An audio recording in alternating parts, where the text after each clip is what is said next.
Welcome to the deep dive.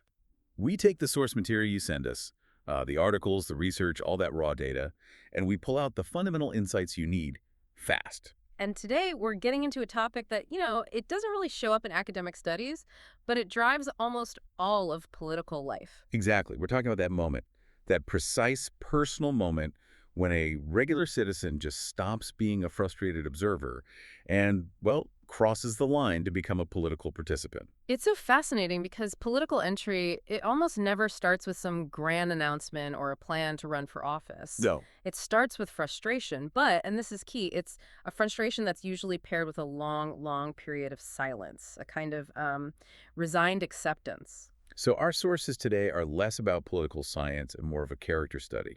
We're looking at an outsider named Daniel Reyes. Right. And our mission for you listening is to really dig into the mechanics of why and how he started. What were the specific frustrations, the realizations that broke through all that noise? And this guy, Daniel Reyes, he's the perfect stand-in for this. According to the sources, he's 48 years old. And he's not famous. He's not wealthy, not connected. Not at all. He's defined by stability. He's got the job, the mortgage, his kids are grown. He votes. He pays his taxes. He's the kind of guy politics usually just ignores. He's the quiet citizen who assumes that, paying your taxes and casting a vote, that's enough. That's the full extent of your civic duty. Mm. He believes the system should just sort of work for him by default. And that belief, that assumption, is what sets up this whole conflict. For most of his life, Daniel really thought his voice was being heard through those traditional acts. He's basically one of millions of people who feel like politics is something that happens to them, not by them. But that silence, that assumption, it couldn't last forever. Okay, so let's get into the first big idea the sources lay out. It's this contrast between the national scene and what he's seeing right in front of him locally. The sources have a great name for it. They call the national arena the loud country. The loud country. Yeah, and it's just constant static. It's the 24/7 news cycle, politicians on TV screaming about these abstract, symbolic issues. Things like the national debt versus inflation or some foreign policy argument. Right. The volume is just deafening. And the real danger of all that static is that it distracts you. It distracts you from the things that are immediately and painfully wrong right where you live. And that's the dissonance, isn't it? While the country is loud, Daniel's actual town is getting quieter. So much quieter. And we're talking about real tangible things. The local dry cleaner shuts down. The biggest employer in town downsizes. The community center is falling apart. They still hold the meetings, the local board is still there, Yeah. but nothing actually changes the direction things are going. And the people who are suffering, the ones who really feel that decline, the family that lost a job, the person whose store is boarded up, they never get a microphone in that national debate. They're just silenced. Okay, I get what the sources are saying about local failure. But aren't we, I don't know, maybe romanticizing local government a bit here? The national static, that loud country, it provides the context, right? How so? Well, the sources say the town's decline is tied to shifting supply chains. I mean, that's a huge national, even global issue. It's not just the local board's fault. That's a really crucial point.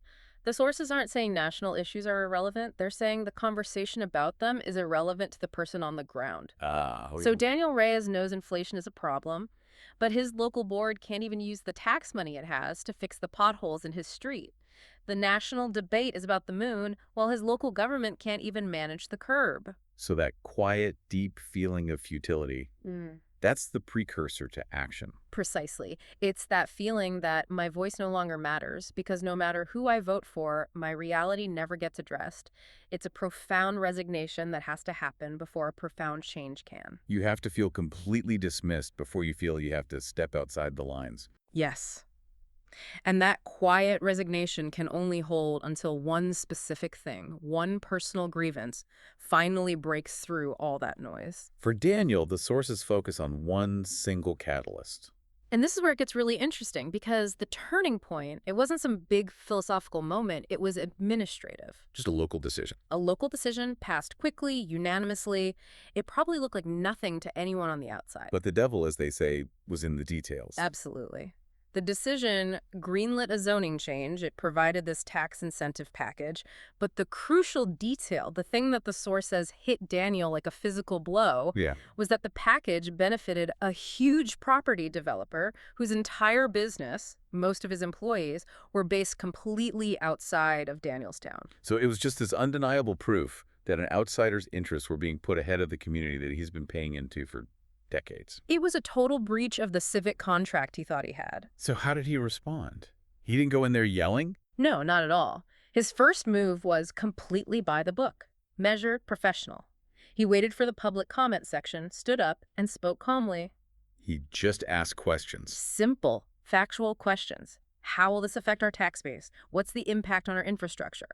He did his civic duty exactly like you're supposed to. And the result of all that respect and preparation was what? It was a masterclass in soft power, a polite, almost patronizing smile from the board, a vague answer about, long-term economic benefits. And then they just moved on. Moved on immediately, as if he were never there.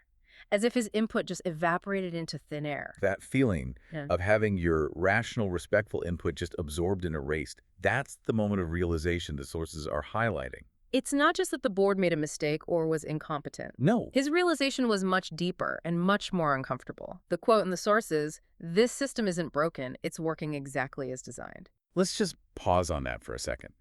That is the heaviest idea in all of this.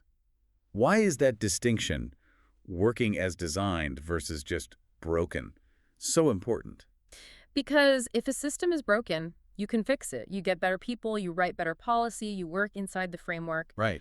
But if it's working as designed, that means the entire system isn't for you. It's designed to serve the select few who have access before the public meeting even starts. It means the whole public process, the agenda, the comments, it's just theater. It's a show. It's designed to give you the illusion of participation while the real decisions were made in a back room weeks ago. And something happens on his way out that confirms this for him. Yeah, this little detail is so telling. Someone, an old-timer or a staffer maybe, comes up to him and just whispers, "They don't listen unless you're one of them." Wow. So that shifts his whole goal. It's no longer about demanding change from the outside. It's about seeking entry. It's about becoming one of them. So now he has this choice. He can accept it, go back to being frustrated and silent, or he can try to get inside the machine. Which brings us to his internal struggle. He has to ask himself, am I too old to start over? And that's such a powerful and realistic moment. He's 48. He's not some kid out of college with nothing to lose. He's got a career, a mortgage, a family. He knows the risks. The sources are really clear on this. Okay. He knows he doesn't have donor connections. He doesn't have a famous last name. He knows politics, as the source puts it, eats people alive. It demands a pound of flesh. And the safe choice, the rational choice, is to retreat. Write an angry letter to the editor and get back to your life. So what pushes him past that very real fear? It's the moment that abstract sense of responsibility becomes a concrete moral duty.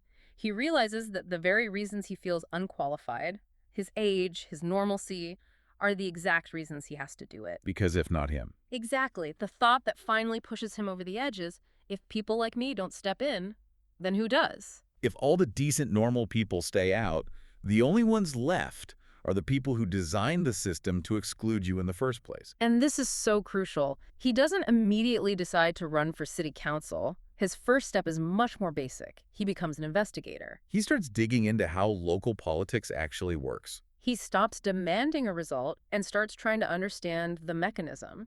He's looking for the hidden infrastructure of power. He's not looking for the big front door with the cameras. He's looking for what the sources call the small doors, the hidden doors. The doors no one ever talks about on TV.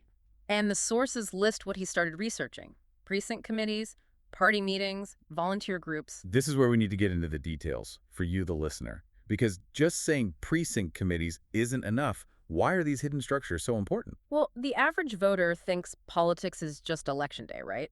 You cast your ballot for president or governor. But the real power is exercised months, sometimes years, before you ever see a name on a ballot. So what is a precinct committee? Why did he focus there? Think of it as the most granular level of a political party. It's the building block, the neighborhood by neighborhood structure. So really small scale. Tiny. And these committees, they're often run by just a few volunteers. but they are the invisible gears that decide who gets on the ballot for local office, who runs for the school board, and who gets the resources to turn out voters. So they're the gatekeepers. They vet the candidates long before a primary election even happens. They are the gatekeepers and the talent scouts. If you are not known by your local precinct committee, if you haven't put in the time at the meetings, you are an outsider from day one. It doesn't matter how good your ideas are. Daniel realized that the people on that board, the ones who smiled and dismissed him, they probably all came up through that exact system. A system that's designed to reward loyalty and existing networks, not necessarily fresh ideas from the community. Which means his earlier attempts, voting, speaking at the meeting, were basically meaningless because he hadn't entered the real structure where decisions get made. Exactly right. And the sources stress that this moment for Daniel, it's not about winning or power or ambition, it's about the mental shift. He stops asking for permission to have a voice. And he starts asking, why not me? He found the hidden doors, and he decided he was going to try and force his way through them. So what does this all mean for you? The key lesson here from Daniel's story is that the real entry point for most effective outsiders, it's not some abstract ideological crusade. No, it's born from specific, immediate local frustration. It's the pothole, the zoning decision, the thing that directly impacts your life. That's what finally breaks the silence. And if we pull back to the bigger picture, the sources end on a really sobering note. Daniel has made the leap from observer to actor, but the hardest part is still ahead. He's totally underestimated the resistance he's about to face. Because the hardest part isn't getting elected, is it? The sources suggest the hardest part is surviving the machine once you're inside. Because that machine is designed to do one of two things to outsiders: co-opt them or crush them. And the very last detail in the source material just drives this home. Daniel finds the map. He finds the hidden doors. He gets over his fear. He finally decides to act. And that first precinct door he knocks on, the first real step of his new political life. It never opens. The machine doesn't welcome outsiders. It makes them fight from the very first step to test their resolve. Daniel has started his journey, but the system's immediate reaction is just resistance. Which leaves us with a pretty important question to think about. If the entry points are hidden, and the personal risks are so high, and the resistance is that immediate, how many potential Daniel Reyeses just give up before they ever truly get inside? Something for you to ponder until our next deep dive.